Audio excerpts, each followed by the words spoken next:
Guys, you know, everybody knows who follows me, knows that I've got a real excitement with chest training.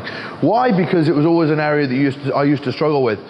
And part of the opportunity with YouTube, I can just keep sharing with you everything that I found out about my own physique development over the years. And this, the cable crossover, was one which used to grind me because I just never felt it in my chest.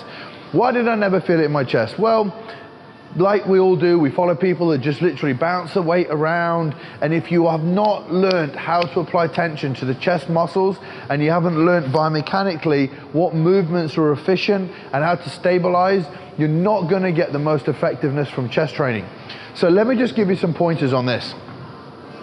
The first thing you need to think about when you're training any cable fly position here is, am I going to come across the middle of the body and train the mid fibers preferentially?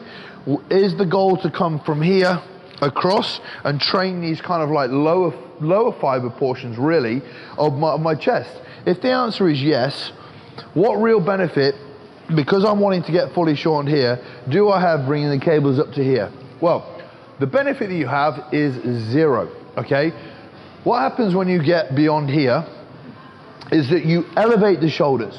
When you elevate the shoulders, the first thing you're going to do is depress, depressing, squeezing your shoulders, depressing 9 times out of 10 rounding, finishing most of the exercise because your delts will help you come across the midline of the body and you'll get this pump, you'll get this squeeze, the delts will feel a pump, you'll start rounding and rounding and rounding and rounding as the exercise gets harder.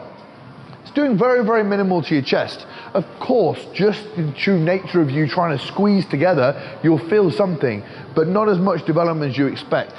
So, the first thing I do with this is I don't need to set the cables any higher than that. In all fairness, I could actually bring the cables a little bit lower because at this position here, I want to lock my shoulder blades in.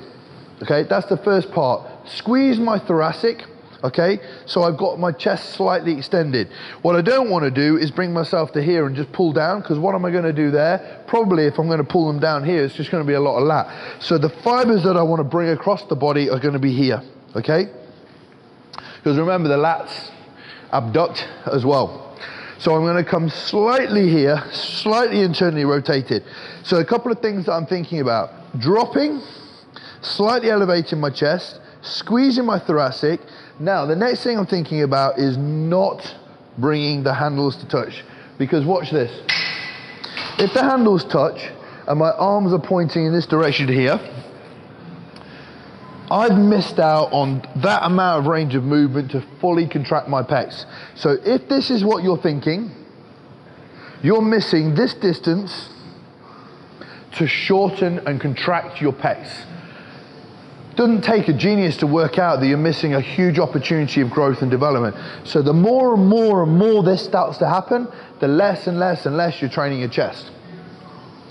So my thought process is to bring the humerus from the elbow joint up to the shoulder across my body, and I'm not so worried about bringing the hands together.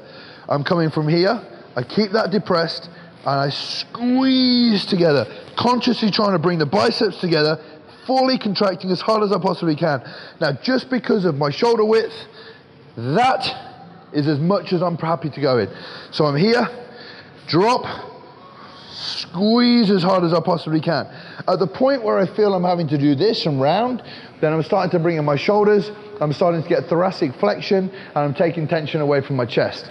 So just one more time, we've got you locked, we've got you set. That's about as high as I want to go.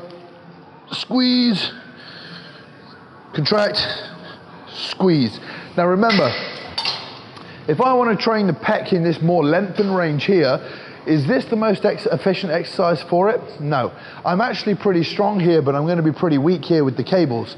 So that's where you do your bench press, that's where you do your dumbbell press, that's where you do your machine presses, and you load up this lengthened range here. Guys, I hope that tip about the cable flies has made a huge impact and changed your thought process around chest training.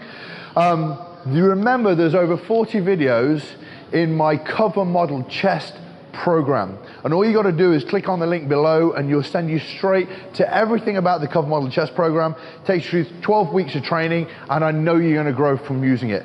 So as always, if you like the video and you like the channel, click subscribe and give me any comments of stuff you want to see in the future.